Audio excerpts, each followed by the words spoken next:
혹시 친구들은 백제 금동대학로를 직접 본 적이 있어?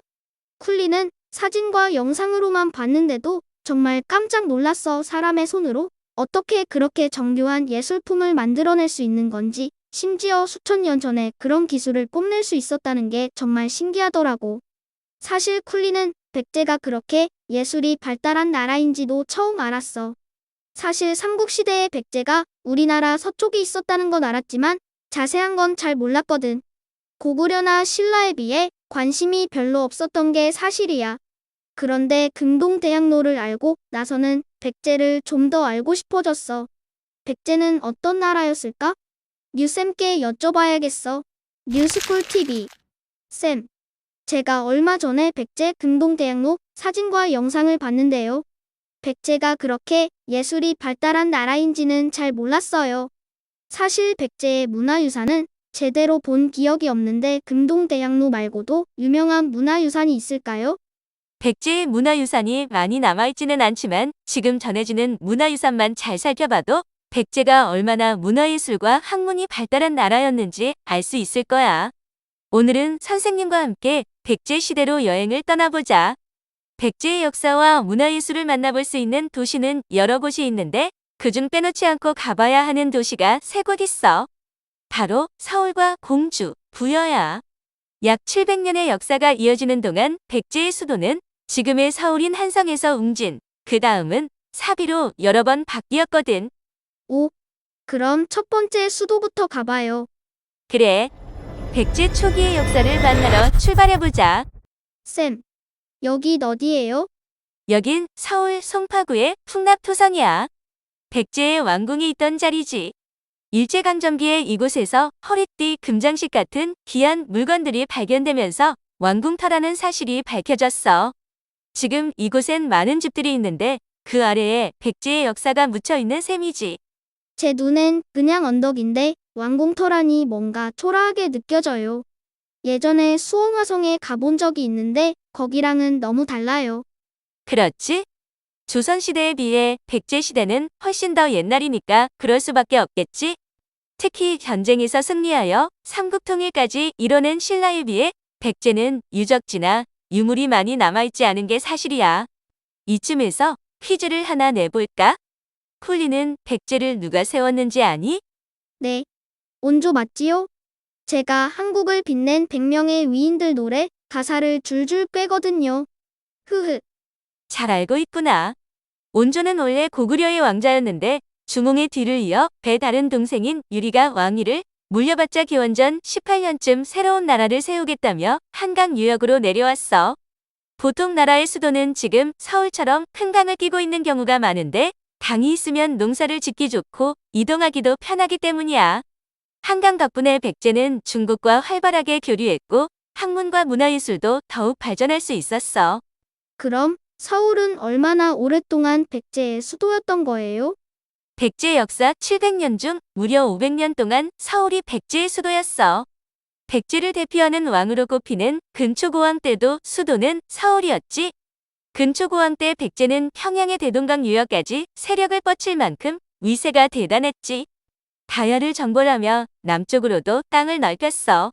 말을 타고 싸우는 기병이 많고 철을 다루는 기술도 뛰어나서 철제 무기로 전투력을 높일 수 있었거든. 게다가 강력한 왕권을 바탕으로 나라의 힘을 하나로 모으니까 삼국 중 그 어느 나라보다도 강력한 나라가 될 수 있었어. 백제의 전성기라고 할 수 있겠네요.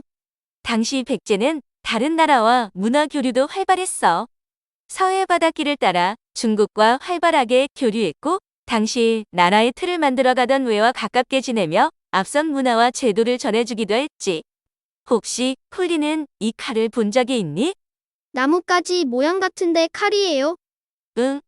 근초고왕이 웨이 왕에게 선물했던 칠지도야. 쿨리 말대로 7개의 가지가 달린 칼이라는 뜻이야. 근초고왕은 웨이에 백제 최고의 기술자들과 학자들을 보내주기도 했어. 당시 백제에서는 학문과 기술이 뛰어난 사람들을 박사라고 불렀는데 글 공부를 많이 한 오경 박사부터 기와를 잘 만드는 와박사 같은 사람들이 웨이에 건너가서 뛰어난 기술을 전해줬지. 이들이 전해준 백제의 문물 덕분에 일본도 문화를 꽃피울 수 있었어. 이렇게 잘 나가던 백제가 수도를 웅진으로 옮긴 이유는 뭐예요? 475년에 고구려 장수왕의 공격을 받으면서 천도하게 된 거야. 당시 전쟁에서 죽은 계로왕을 이은 모든 왕들은 잃어버린 한강 유역을 되찾으려고 끊임없이 노력했지만 번번이 실패했어. 자, 이제 웅진으로 가보자. 쌤, 여기도 성이 있어요. 이건 공주 공산성이야. 적의 공격을 막기 위해 쌓는 성이지.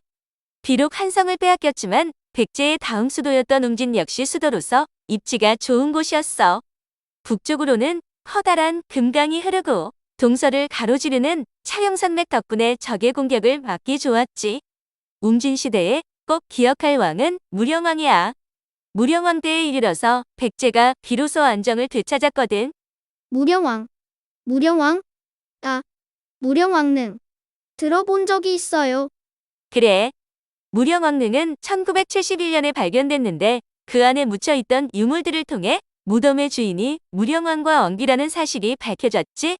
무령왕릉 안에선 아주 화려한 관 꾸미개와 왕관 장식, 금동 신발, 금기꼬리 같은 것들이 나왔는데 이를 통해 당시 백제가 금속 다루는 기술이 매우 발달한 나라라는 것을 알 수 있었지.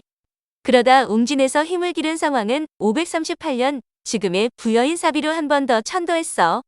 이제 백제의 마지막 역사가 깃든 부여로 가보자. 아, 여기는 백제 금동대학로가 발견됐던 능산리 고분군이네요. 그래, 맞아. 이곳은 여러 왕의 무덤이 모여 있어서 백제 왕릉원이라고 해. 성왕은 근초고왕이나 무령왕에 비해 우리에게 잘 알려지지 않았지만 후기 백제의 문화 수준을 한층 더 높이고 국력을 키웠던 왕이야. 부왕인 무령왕이 닦아놓은 국력과 왕권을 강화해서 나라를 안정시키고 다른 나라와 교류도 활발히 했지. 그런데 성왕은 웅진 땅이 너무 한쪽으로 치우쳐 있어서 다시 북으로 뻗어나가는데 어려움이 많다고 생각했대. 그래서 사비로 수도를 옮기고 국가 제도를 정비한 거야. 쌤, 저기 동상이 바로 백제 성왕인가 봐요. 맞아. 성왕 때에도 바닷길을 이용해 다른 나라와 활발하게 교류했는데 성왕은 승려, 놀이사치계를 일본에 보내 불상과 불경을 전해주기도 했어.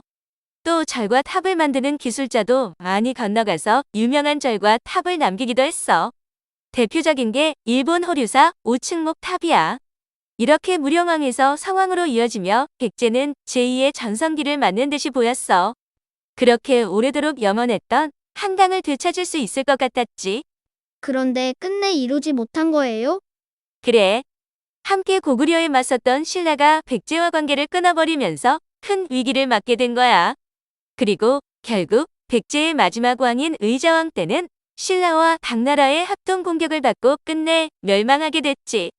백제의 계백장군은 황산벌에서 끝까지 신라군에 맞서 싸워 승리를 거두기도 했지만 결국 머릿수가 10배 이상 많은 신라군을 당해낼 수 없었어. 결국 사비성을 빼앗겼는데 이게 660년이야. 백제는 비록 사라졌지만 오늘 쌤께 들은 이야기만으로도 백제가 얼마나 멋진 나라였는지 알 수 있었어요.